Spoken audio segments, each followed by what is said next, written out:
এই রকম কড়া শীতে যদি রোদ ঝলমলে আকাশ দেখা যায় তাহলে কিন্তু একটু কোথাও থেকে বেরিয়ে আসতে মন করে, ঠিক না? আমার আর দীপেরও ঠিক তাই হয়েছিল। ও আমাকে বলল, দিয়া আজকে একটুখানি কোথাও দিয়ে ঘুরে আসলে হয় না? বললাম, কোথায় আর যাবে, চলো তাহলে যেমন আমরা ঘুরি তেমনই একটু ঘুরে আসি। বললো চলো। বেরিয়ে পড়লাম দুজনে। আমাদের বাড়ির সামনে থেকে মা ওড়াল পুল ধরলাম, আবার সেই ওড়াল পুল যেখানে শেষ হলো মানে ভিক্টোরিয়ার সামনে, সেখানে গিয়ে নামলাম। আমরা দুজন আগাগোড়াই এই ভিক্টোরিয়ার সামনে থেকে এই ময়দান চত্বরটা ঘুরতে ভীষণ ভালোবাসি।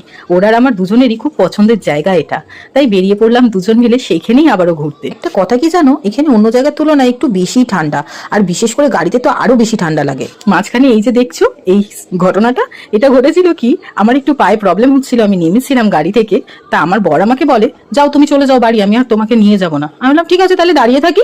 তখন বিরক্ত হয়ে নিজেই বলে উঠলো, না না আরে আসো না আসো না। যাই হোক, এখানে গিয়ে আমরা দাঁড়িয়ে একটু ওখানকার চা আলাদের কাকুদের কাছ থেকে চা খাই, একটুখানি দাঁড়িয়ে গল্প করি। আর এখানে এই যে দেখছো নানা রকম ওয়েডিং ফটোশুট ভিডিও সব করতে থাকে মানুষজন, সেসব দেখি। আর এই যে ওয়েদারটা সেটা উপভোগ করি।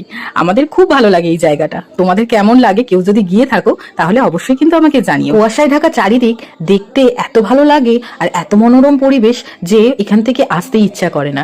যাই হোক, বাড়ি তো আসতেই হবে। তো বন্ধুরা, আমার ভিডিও তোমাদের কেমন লাগে আমাকে জানাতে ভুলো না কিন্তু। আর আমার ভিডিও ভালো লাগলে অবশ্যই লাইক কমেন্ট শেয়ার করো। আর যারা এখনো পর্যন্ত আমার চ্যানেলটা সাবস্ক্রাইব করোনি, প্লিজ আমার চ্যানেলটা সাবস্ক্রাইব করে দিও আর পাশে থাকা বেল আইকনটাও ক্লিক করো। আবার দেখা হচ্ছে তোমাদের সাথে নেক্সট ভিডিওতে। টাটা।